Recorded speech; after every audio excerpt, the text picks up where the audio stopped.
দেশের মানুষ পরিবর্তন চায় বলেই গণভোটে অধিকাংশ হ্যাঁ ভোট পড়েছে, জানিয়েছেন জামায়াতে ইসলামের আমির ডাক্তার শফিকুর রহমান। সন্ধ্যায় রাজধানীর কাফরুলের একটি ইফতার মাহফিলে অংশ নিয়ে তিনি একথা বলেন। আমির অভিযোগ করেন, মানুষের ভোটের অধিকার হরণ করা হয়েছে, ইঞ্জিনিয়ারিং করে নয়-ছয় করা হয়েছে নির্বাচনে। আগামীতে ভোটের অধিকার রক্ষায় ঢাল হয়ে দাঁড়ানোর ঘোষণা দেন তিনি।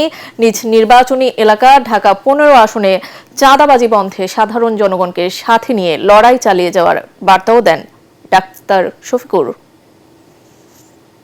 যুব সমাজ তারা একটা পরিবর্তন চেয়েছিল।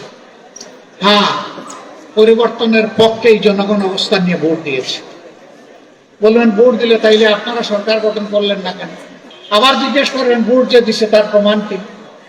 ভোট দিছে তার প্রমাণ হলো আমরা জনগণকে বলেছিলাম আমরা সংস্কার চাই, আমরা নতুন বাংলাদেশ চাই, আমরা নতুন রাজনীতি চাই, আমরা পরিবর্তন চাই। এই চাইয়ের পক্ষে যারা আছেন তারা হা ভোট দিবেন। 69 বার জনগণ হা ভোট দিয়েছে, এটাই তার প্রমাণ।